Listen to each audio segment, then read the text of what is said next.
बिस्मिल्लाहिर्रहमानिर्रहीम। अस्सलाम वालेकुम नाज़रीन, आप यूट्यूब चैनल देख रहे हैं। मैं इमरान खान हूँ। सबसे पहले जंग की सूरत-ए-हाल, जो लड़ाई लगी हुई है ख़ित्ते में मशरिक़ वस्ता में ईरान, अमेरिका और इसराइल के बीच में, इसमें पहले मैं बताता हूँ कि ईरान ने क्या किया, फिर आपको बताता हूँ कि इसराइल और अमेरिका ने क्या किया। ईरान ने 2-3 बड़े टारगेट मज़ीद अचीव किए हैं। नंबर 1 तो मैंने आपको पहले बताया था कि वो कन्फर्मेशन भी आ गई खबर की कि सऊदी अरब के शहर रियाद में दारुल हुकूमत है, वहाँ पे ईरान ने अटैक किया अमेरिकन एम्बेसी के ऊपर और कामयाब हमला किया। उसमें अमेरिका का काफ़ी नुकसान हुआ। उसके बाद सऊदी अरब में ये CIA का ऑफिस है, जहाँ से CIA ऑपरेट करती है और यहाँ से वो अपनी कम्युनिकेशन, अपनी इंटेलिजेंस, उसकी शेयरिंग, ये बहुत सारा काम यहाँ से करते हैं। तो इसके ऊपर भी हमला किया ईरान ने और कामयाब हमला किया है। और ये तो सऊदी अरब के अंदर 2 बड़े टारगेट अचीव किए। इसके अलावा एक जो रडार है अमेरिका का इस रीजन में, उसके बारे में ख़बर आ रही है कोई $1 अरब से ज़्यादा कीमत का वो रडार है और वो पूरे रीजन में आगाह करता है अमेरिका को और अमेरिका के इत्तहादियों को कि किस किस्म का हमला कहाँ से लॉन्च होने वाला है। उसको भी ईरान ने जुज़वी तौर पे तबाह कर दिया है, लिहाजा वो अब फंक्शनल नहीं है। UAE के अंदर यानी दुबई में कॉन्सुलेट है अमेरिका की, उसके ऊपर ईरान ने एक ड्रोन के साथ अटैक किया है और इसकी बिल्डिंग के अंदर भी तबाही हुई है, वहाँ पे आग भड़क उठी है और लोग वहाँ से फुटेज बना के डाल रहे थे। तो इसराइल के ऊपर लगातार हमले ईरान के चल रहे हैं, वो एक के बाद एक वेव मारता है और मिसाइलों की बारिश उन्होंने की हुई है। वो रोज़ाना सैकड़ों मिसाइल और ड्रोन्स जो है वो इसराइल भेजना नहीं भूलता। इसराइल के वो शहर जिनके बारे में हमेशा से कहा जाता था कि आयरन डोम लगा हुआ है, अमेरिकन पैट्रियट सिस्टम काम कर रहा है, तो इसराइल के ऊपर कोई भी हमला कामयाब नहीं हो सकता। तो वो कामयाबी होती हुई दिखाई दे रही है। लोग वीडियो बनाते हैं क्योंकि अमेरिका के और इसराइल के दिफाई निज़ाम को थका कर रख दिया ईरान ने। ये इन्होंने कैसे किया, इसके ऊपर हमने एक अलग वीलॉग करना है।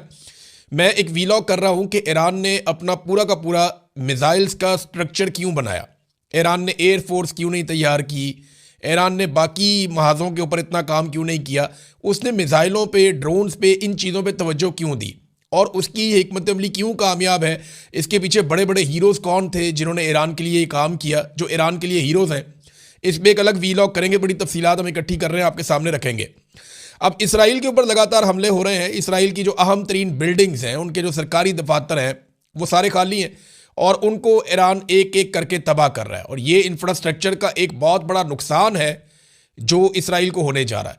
इसराइल की बहुत सारी ऐसी साइट्स जहाँ उन्होंने बहुत इन्वेस्टमेंट की है, उनको भी ईरान तबाह कर रहा है, जबकि रोकने का खर्चा बहुत ज़्यादा है। ईरान के मिसाइल को जब रोका जाता है तो उसका खर्चा बहुत ज़्यादा, ईरान के ड्रोन को जब रोका जाता है तो उसका खर्चा बहुत ज़्यादा है। इसराइली शहरियों की हालत इस वक्त ये है कि वो बंकर्स के अंदर चले गए हैं, तहखानों के अंदर उनको भिजवा दिया गया है। कुछ लोगों ने अपने प्राइवेट बनाए हुए थे, वो वहाँ चले गए। कुछ जो सरकार ने बनाए हुए हैं बहुत बड़े बड़े बंकर्स, वो वहाँ चले गए हैं तहखानों में। अब वो वहाँ पे ज़हनी मरीज़ बनना शुरू हो गए हैं। वहाँ से इतलात ये आ रही हैं कि लोग उकता गए हैं जंग से, जिस तरह के धमाके हो रहे हैं और जैसी तबाही की खबरें इन बंकर्स के अंदर पहुँच रही हैं। यानी अगर बाहर तबाही ना हो रही होती और इसराइल कामयाबी के साथ तमाम मिसाइलों को और ड्रोन्स को रोक रहा होता, अमेरिका उसकी मदद कर रहा होता, तो सूरत हाल कुछ और होती। देखिए ना, अब अमेरिकी इस खित्ते से जान बचाकर भाग रहे हैं। 10,000 अमेरिकी खलीजी ममालिक से और इसराइल से निकलकर वापस जा चुके हैं अब तक की इतला के मुताबिक। और जो फ्लाइट दस्तयाब होती है, जैसे भी मिलती है, अमेरिकन वहाँ से फ़ौरन निकलते हैं। और ये अमेरिका की सरकारी पॉलिसी है कि निकलो यहाँ से जाने बचा के। तो इसराइली ये सोच रहे हैं कि हमने तो उनको लड़ने के लिए बुलाया था, वो अपनी जाने बचा के वहाँ से निकल रहे हैं और हम यहाँ पे बंकर्स के अंदर, ज़मीन के अंदर नीचे बैठे हुए हैं। तो अब खतरा और खौफ बढ़ता जा रहा है इसराइल के लिए, जबकि ईरान ने अभी तक अपने वो हथियार इस्तेमाल नहीं किए जो उनके बहुत ख़तरनाक हथियार कहलाते हैं। मिसाल के तौर पर ईरान की वजारत दिफा का एक स्टेटमेंट आया, उन्होंने कहा कि हमने अभी तक अपने जदीद तरीन हथियार इस्तेमाल नहीं किए। हम जंग के आगाज़ पर अपने तमाम जदीद हथियारों और आलात को इस्तेमाल करने का इरादा नहीं रखते। ये जनाब कहा उन्होंने। एक और बड़ा ख़तरा जो है वो पैदा हो गया कि कहीं यहाँ पे एटमी लड़ाई ना हो जाए, क्योंकि अमरीकी तज्ज़ियाकार बहुत खौफनाक सिचुएशन बता रहे हैं अमेरिका के हवाले से। तो पहले हम बात कर रहे थे जो इसराइली अवाम है, जिन लोगों को घुसा दिया है नीचे बंकर्स के अंदर, वो ज़हनी मरीज़ बन रहे हैं, तनाव का शिकार हो रहे हैं और एक फोबिया का शिकार हो रहे हैं। जबकि ईरान के शहरी सड़कों पे हैं और वो शहादत की तमन्ना लेकर आ गए। क्योंकि सबसे बड़ा ईरान का जो नंबर 1 शहरी था वो आयतुल्ला खामनाई थे। उन्होंने शहादत को गले लगा लिया जानते बूझते हुए, और ये वेस्टर्न मीडिया ने रिपोर्ट किया कि उनके पास ये ऑप्शन था कि वो अपनी जान बचा सकते थे। लेकिन मैंने जैसे आपको पहले कहा था कि खामनेई ये जानते थे कि अब उनकी ज़िंदगी से ज़्यादा उनकी शहादत ईरान के काम आएगी, तो वो शहीद हो गए। अब ईरान के अंदर हर बंदा शहीद होना चाहता है। और दूसरा जो एक बहुत बड़ा मसला हो गया, 167 बच्चियां 12 साल तक की उम्र की, ये 60 साल से 12 साल तक की उम्र की बच्चियां हैं। वॉलीबॉल की 3 टीमें खवातीन की, वो भी शहीद हो गई हमले के पहले ही दिन। 40 के करीब खवातीन थी, लड़कियां थी। तो ये बहुत बड़े पैमाने पर तबाही फैली है। अभी भी 60 बच्चियां अस्पतालों में दाखिल हैं, जिनमें बहुत सारों की जान खतरे में है। इस किस्म का वाकया अगर दुनिया में कहीं भी होता या कोई भी कर देता तो दुनिया की नंबर 1 टॉप खबर बनता और सालों तक इसको डिस्कस किया जाता।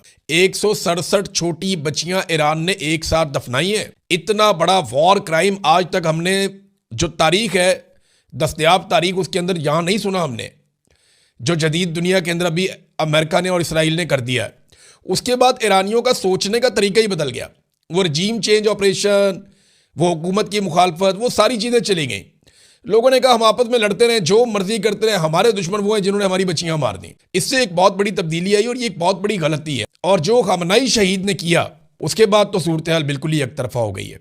अब वहां पे लोग मौत से डरते नहीं है। इसराइल के लिए ये प्रॉब्लम है, उनके शहरी जो हैं वो फोबिया का शिकार हो रहे हैं, अमेरिकन खित्ते से अपनी जानें बचाकर भाग रहे हैं। दूसरी तरफ ईरान के ऊपर लगातार अटैक्स हो रहे हैं, बार बार अमेरिकन अटैक कर रहे हैं।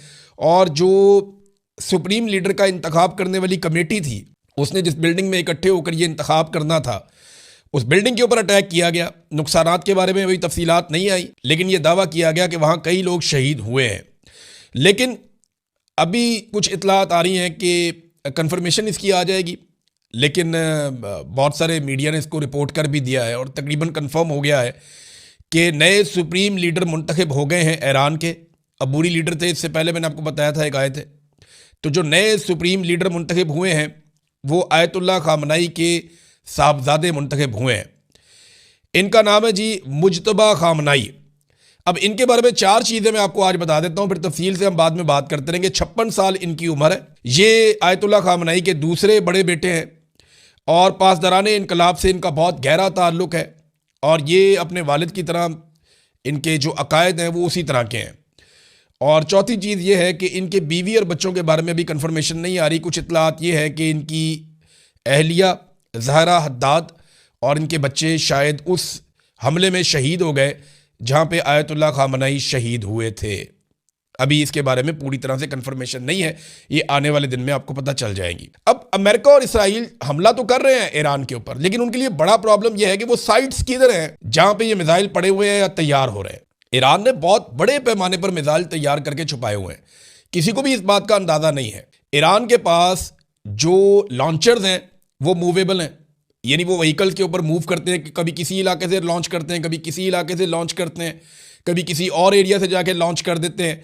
तो जिस एरिया से लॉन्च होता है वो एरिया तो आइडेंटिफाई हो जाता है, लेकिन वो एरिया वहां से बहुत दूर होता है या किसी दूसरे मुकाम पे होता है जहां पे एक्चुअली ये मिसाइल बनाए जा रहे हैं या स्टोर किए। तो अमेरिका उन साइट्स को ढूंढ नहीं पा रहा, और अगर ढूंढ भी ले तो वो जमीन के अंदर 500 मीटर तक गहराई में है। अमेरिका की जो मैक्सिमम कैपेसिटी है, जो दुनिया के बेहतरीन दस्तयाब बम है, जिन्हें अगर ड्रॉप किया जाए तो वो ज़मीन की गहराई तक जाके हमला कर सकते हैं, वो 200-300 मीटर है। ये 500 मीटर या उससे ज़्यादा गहराई के अंदर पहाड़ों के सीने चीड़ के इन्होंने बहुत बड़ी बड़ी सुरंगें बना के उनके अंदर पूरी मिसाइल सिटी बनाई हुई है। और रोज़ाना की